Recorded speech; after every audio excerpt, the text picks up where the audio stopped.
Hello, everyone. Welcome to the Aging and Spirituality podcast, where we're going to explore, we always explore spiritual growth and how to live an authentic and higher conscious life. I'm Kathy Lee Taylor, And I'm Chris Jensen. and we're your guides on this journey toward figuring out how to have a fulfilled and purpose-driven existence. And today we're going to talk about something that is really current, really on people's minds, and something that people are struggling with, and that is where can we find love and strength in an angry world? And it's a subject that yogis really put a lot of thought and intention into because we spend a lot of time becoming peaceful individuals and becoming, loving individuals. And all of a sudden, we're thrown into a very chaotic and angry world.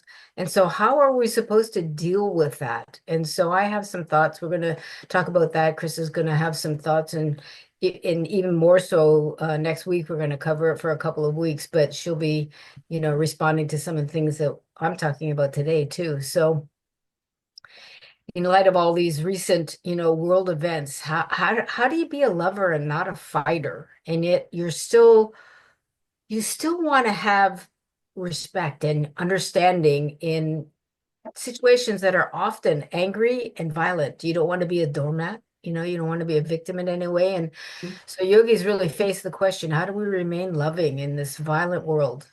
It can be chaotic, it can be intense and full of transformation. So,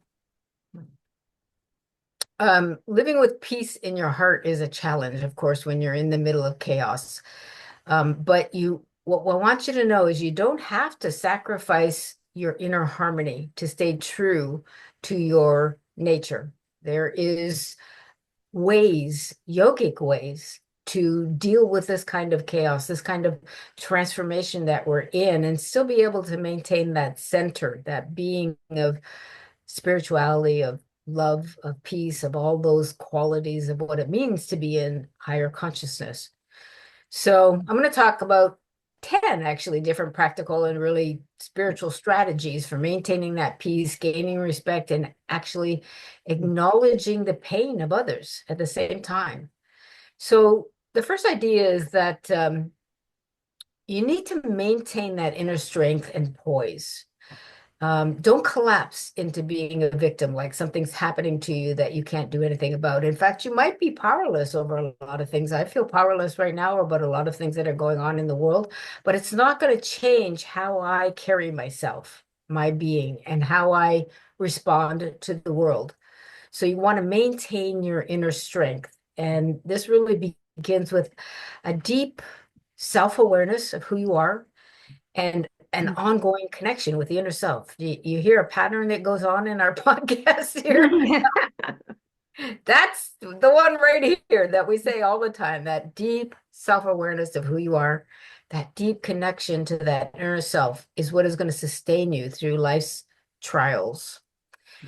Really, without that connection, it's hard to sustain your energy level. It's hard to sustain a peaceful existence. It's hard to be loving if you can't make that connection. You'll wake up feeling, lost and like your heart feels closed or dry, like you're not like overflowing with love because you're so focused on and centered on what's going wrong in the world. So you have to maintain that inner strength and that connection. Knowing who and what you stand for really creates that strong foundation and keeps you steady. So even when the world is spinning around you, you know what's important, what matters to you to get done during the day, and how to be during that process of getting things done. One of my favorite tools, of course, as we say all the time, is daily meditation. So important right now. If you're not a meditator, learn. This is a perfect time to learn, to get still, to get in touch with who you are, because you can really resource that inner strength and you're going to need it. You're going to need it. So I do it more so even when I become overwhelmed, that and maybe mindful journaling when I get really in a place that I need clarification or recentering. There's all kinds of yoga tricks that you can use to maintain that center of connection. So take time every morning, first of all, to ground yourself. Make sure that you are connecting to spirit. Eat good meals and eat in peaceful environments. Walk in the morning sunshine, breathe deeply, do your yoga postures. These things are really going to help you through these difficult transformation periods. Um, and when you're meditating, remember to really bring your energy back down, ground yourself, because that's what's going to make you feel supported and loved. You know, you want to be really grounded. That's Go out and hug a tree, like do those things that connect you to the world that you're living in. This really helps start your day with clarity and a sense of calm. Take deep conscious breaths. Breathing pranayams. What a perfect time to practice pranayams. Go to Chris's YouTube channel and find the pranayam practices. So powerful. They tell your nervous system that you're safe and that you're in control of what's going on. It's okay. It can be calm. So you don't want to lose that calm. You want to have that respect for yourself and your space, and that's exactly how you can do it. So the next idea is to communicate with assertive compassion, which is how I like to decide, or I like to talk about how to be yourself. And that includes sometimes you get angry, you get pissed off, but you're always conscious if somebody else is in the equation that you're not going to do something that hurts them. I'm always mindful of that because that's what's most important. Like right now, if you can set the intention that no matter what is going on in the world, the people in your life are the most important thing, you'll make great strides in your own personal growth, in your own spiritual growth, just doing that one thing. But the point is that we can master how to be assertive and compassionate simultaneously. So you can speak up, but it doesn't mean you have to speak harshly. So you make it a habit to do things like using I statements. So when you're expressing your needs, for example, you don't want to sound accusatory. You say something like, I feel concerned when, instead of, you always make me feel. Yeah. Nobody makes You you did feel that. it, right? So it's those little styles of communication that will really help you in these tumultuous times. These are powerful tools for relationships, especially again for the people that are close to you. We often make the mistake of not putting the same effort into the people that are closest to us when we're communicating. We take them for granted that, if we act unkindly or Mhm. we don't even acknowledge how our message is landing on them because we're taking them for granted. We figure they'll just accept it and move on. That's not fair. And this is such an amazing time to learn how to treat the people around you with love and respect. You have to do it. It takes effort. So, shower the people you love with love. Remember that song? Shower the people you love with love. James Taylor. That's our Makes a generation. difference. It makes a It difference. makes all the difference. Yep. Let them you love them every stinking day. Yep. What's more Yep. important than that? Yep. Nothing is more important than that. They've chosen to be in your life for a reason. So let them know that they are one of your prized possessions. You know, Mhm. be kind to them. And don't underestimate the power of being able to listen. When you really tune in to understand what someone is saying, it changes the entire dynamic of your relationship and your ability to communicate with each other. It's a gift. It makes the other person feel heard, and they are much more likely to hear you at the same time. So you're not just talking at each other, you're talking to each other. We all need to feel like we're being seen and we're being heard. And that doesn't stop as we get older. Everybody feels like that. As children, if they don't get those needs fulfilled, they can have trauma that has to be worked out, later on in life. It's Sure. so critical for their psychological growth to feel like somebody sees them and hears them for who they are. So that kind of connection never goes away. Keep it going, especially now in these really tough times. That'll make a difference for you and the people that you love. Create boundaries with respect. This is another important point. One of the most empowering things you can do is set boundaries for yourself. Codependent people have to learn this. When you grow up in a world, an environment where you have experienced trauma, children will often take on the role of trying to fix it and trying to make everybody happy and make everybody laugh. Mm. And what they're not doing is setting boundaries for themselves. What they aren't doing is learning who they are and what they love. And they get older and they're like, I don't know what I want. Mhm. The hell? How do you get to that age and not know what you want? Well, Mhm. because you spent your childhood thinking about what other people want and Mhm. trying to take care of their needs. So it's so important if you don't know how to set boundaries for yourself. At first it's going to feel uncomfortable for you to do that, and that's when you know it's freaking right. Mm. That's when you know you have to do it if it feels uncomfortable, because that should be very natural. Especially when it comes to your own self-respect, you have to tend to those inner callings, listening to those inner callings.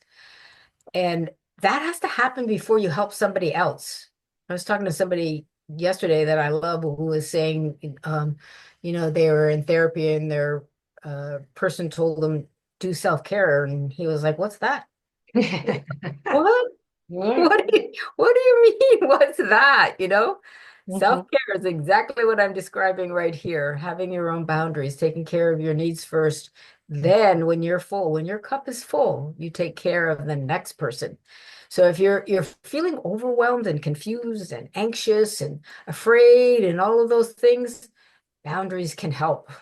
Boundaries can help because you're letting all these things in that your mind thinks, I can solve that, I can fix that, I can make that work, and you can't. So create boundaries, take care of yourself first. Um, so let me give an example of that because just in case somebody is really struggling with boundaries. Um, so for example, you might say, I appreciate your perspective, but I need some time to process this. This is a response to somebody who's trying to get you to do something that you don't want to, you Mhm. know? Or I can sense that you need attention right now, somebody who's like mauling at you for attention. But as much as I love you, I don't have the capacity to give anything right now. How Mhm. often do you stop and say that? Yeah. I do that more now.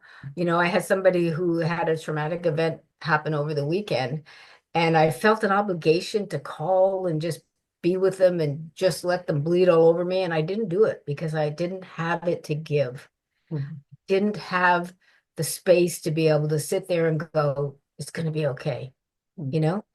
And sometimes you can't. Sometimes you can do it later. You can wait. You can do it a little later. You don't have to do it right in the moment. If you still feel it later, you can do it then.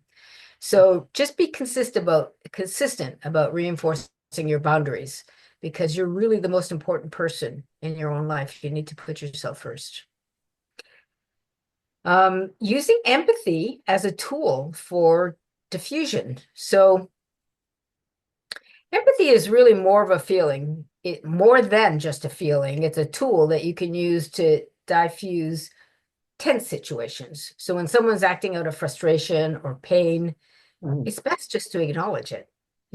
Don't leave that awkward pause or silence or bad feeling in the air between you. Just hit it on, head on, right? One of the things I learned when my daughter was little in parent effectiveness training, someone gets hurt and you say, they stub their toe or they or whatever. You say that hurts, doesn't it? You don't say you're okay because they're not. Yeah. No, it My, hurts. my daughter was a teenager, young teenager. She had a problem. he they were on the bus going somewhere, and he walked past her and ignored her, and she was devastated when she came home. And because of that training, I said to her, "That really hurt your feelings, didn't it?" And she said, "Yes." And she got to get it all out, and she was fine the next day. Yeah, But if I exactly. had tried to say, "Oh no, it was okay," or it wouldn't have helped. Well, and more than not just help, they will carry that with them. Yeah, They yeah, carry that experience with them, yeah. and they repeat that kind of behavior until they figure out what the hell happened there Right, and make it okay for themselves. So, right. and Chris is right. You can say things like, it sounds like you're struggling with this. Yeah. Acknowledge them, acknowledge Mhm. pain. It's a simple act and it's a shift in the tone of the conversation. So you're creating a mutual respect between you. So that person feels heard, but you're not trying to fix their problem. You're just acknowledging it. You're just saying, I see you. I see you.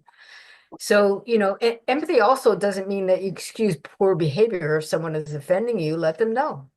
A lot of A lot of women particularly are afraid to do that kind of thing. They're afraid to speak up and say, you know what, that sucks. Don't do that. Yeah. They'll just ignore it and let it get Uh, past them. That's not okay. It's okay to be angry. Again, there's ways to process anger without hurting the person around you. I recommend you process those feelings on your own because you don't want to leave scars. There's that old story about, the child that the dad was trying to show the child what anger is like, and he was pounding nails in the wood. And he said, this is what happens when you're angry and when you take the nail out to say sorry, I didn't mean that. You take it out. Well, guess what? There's still a hole in the wood. mm, You do damage, you leave damage yeah. behind. So you want to be careful with anger. It's very powerful and can be very um, harmful, harmful to your relationships. But also don't bury it.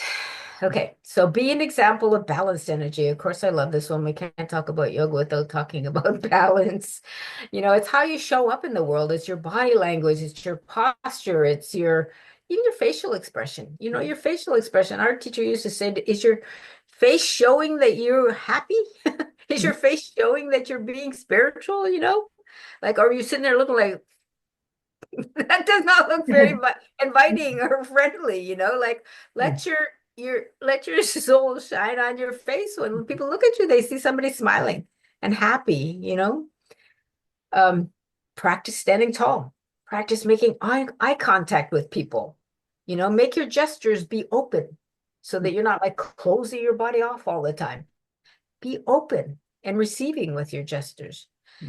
um, this really, what it does is it really projects a confidence that is coming from you, and it makes you much more friendly, seem much more friendly and much more approachable. You want to make friends? That's one of the fastest way to do it. Just be really open and receptive so they feel comfortable in your space and they feel comfortable approaching you.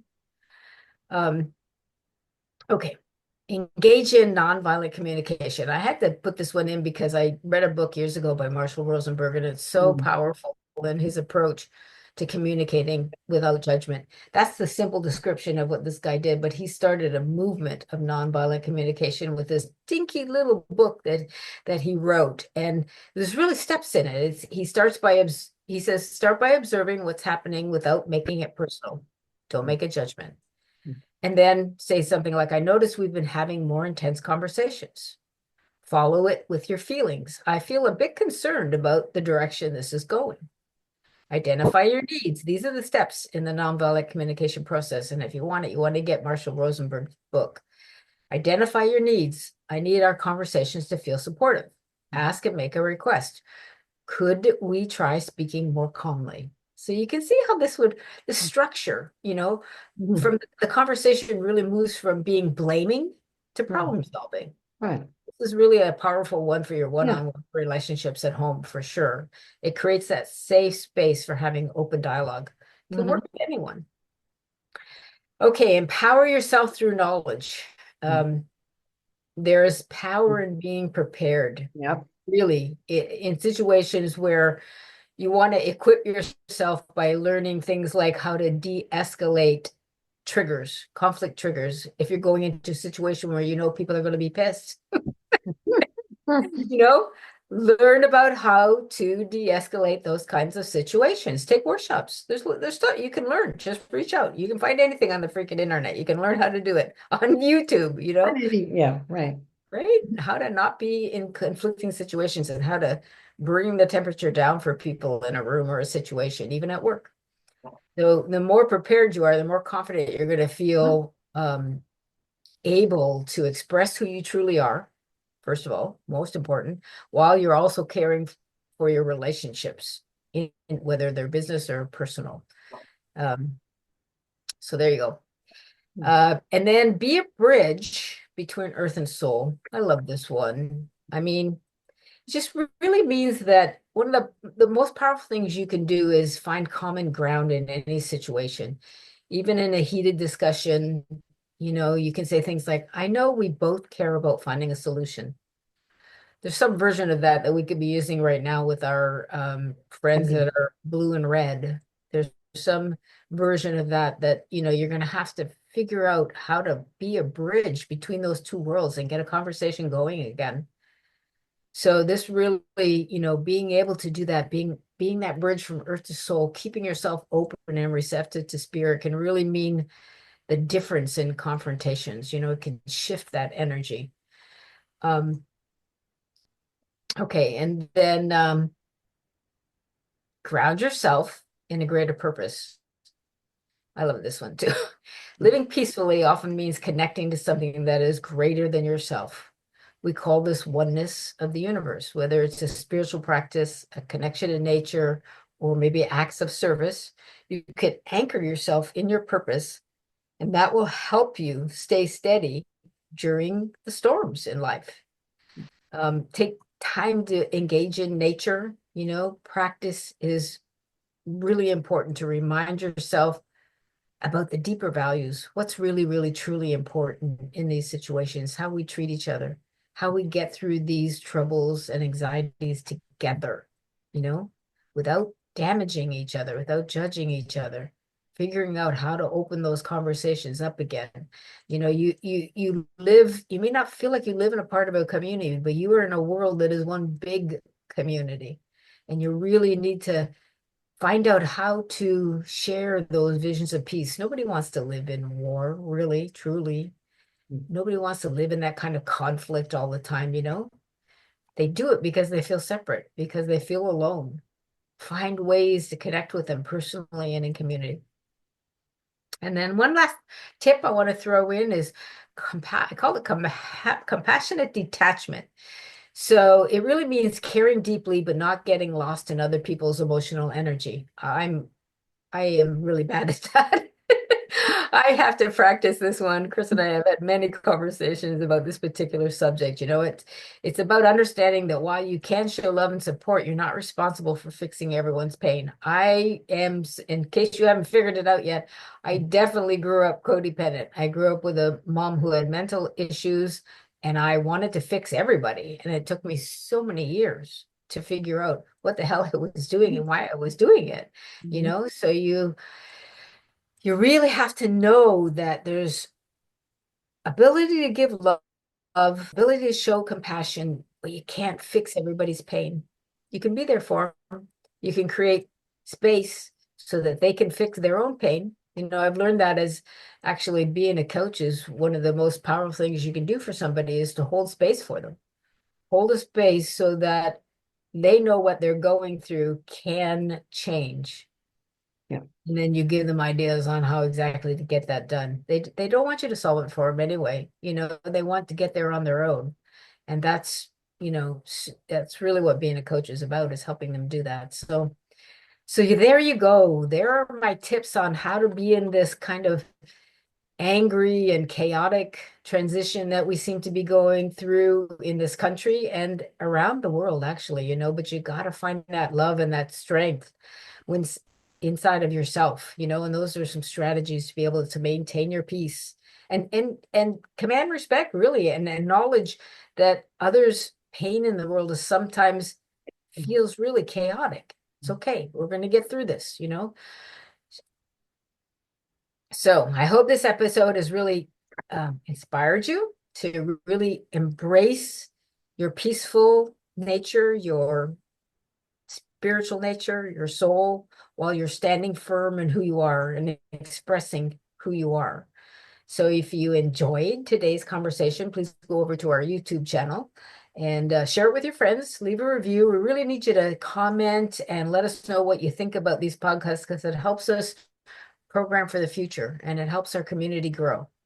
So until next time, unless you have comments, Miss Chris, we'll see you next Oh, week. awesome. It was inspiring to me. I hope it inspired everybody else. Oh, good. Bye. See you next week. Bye.